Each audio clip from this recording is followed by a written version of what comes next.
সবুজে ঘেরা বনে থাকত এক সুন্দর ময়ূর। তার নাম ছিল রাজন। রাজনের পালক ছিল রঙিন, ঝলমলে আর মনোমুগ্ধকর। বনের অন্য প্রাণীরা তাকে দেখলে অবাক হয়ে যেত। কেউ বলতো, কি সুন্দর। কেউ বলতো, আহা, এমন পালক আর কই আছে। এইসব কথা শুনে রাজন খুব গর্ব করত। সে ভাবত, বনের মধ্যে সবচেয়ে মূল্যবান, সবচেয়ে বিশেষ প্রাণী সেই। তার গলার আওয়াজ তেমন মিষ্টি ছিল না, তবুও সে অহংকারে অন্যদের ছোট করে কথা বলত। একদিন সকালে বনে একটি প্রতিযোগিতার আয়োজন হল। প্রতিযোগিতার নাম, বনের সবচেয়ে সুন্দর সুরের মালিক। সবাই খুব আনন্দ পেল। কাঠবিড়ালি, কোকিল, টিয়া, বুলবুল সবাই গান গাইতে প্রস্তুত হল।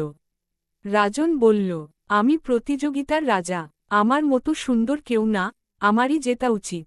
বনের প্রাণীরা বলল, সৌন্দর্য শুধু বাহিরে নয়, ভেতরেও থাকতে হয়। আর এই প্রতিযোগিতা কণ্ঠের, পালকের নয়। রাজন হাসতে লাগল, যা বলো, আমাকে হারানোর ক্ষমতা কার? প্রথমে টিয়া গাইল। তার সুরে ছিল মজা, হাসি আর ছন্দ। সবাই হাততালি দিল। তারপর কোকিল গাইল। তার সুর এত সুন্দর, এত কোমল যে বনের বাতাসও যেন থমকে গেল। বুলবুল গাইল তৃতীয়। তার গলা ছিল মধুর, সুর যেন মাটির উপরে ফুলের মতো ফুটে উঠল। এবার রাজনের পালা। সে গলা খুলে গান গাওয়া শুরু করল। কিন্তু আওয়াজ ছিল কর্কশ, বিশ্রী আর শ্রবণ কষ্টকর। বন ভরে গেল অদ্ভুত শব্দে। ছোট প্রাণীরা কান বন্ধ করে দৌড়ে পালাল। এমনকি রাজন নিজেও হতবাক হয়ে গেল।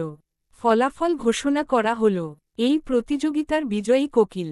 সবাই আনন্দ করল, কিন্তু রাজন চুপচাপ দাঁড়িয়ে রইল।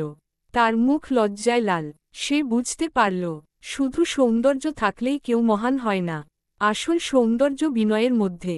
সেদিন থেকেই রাজন বদলে গেল। সে আর অহংকার করত না, বরং অন্যদের প্রশংসা করত, তাদের ভালো দিক থেকে শিখত।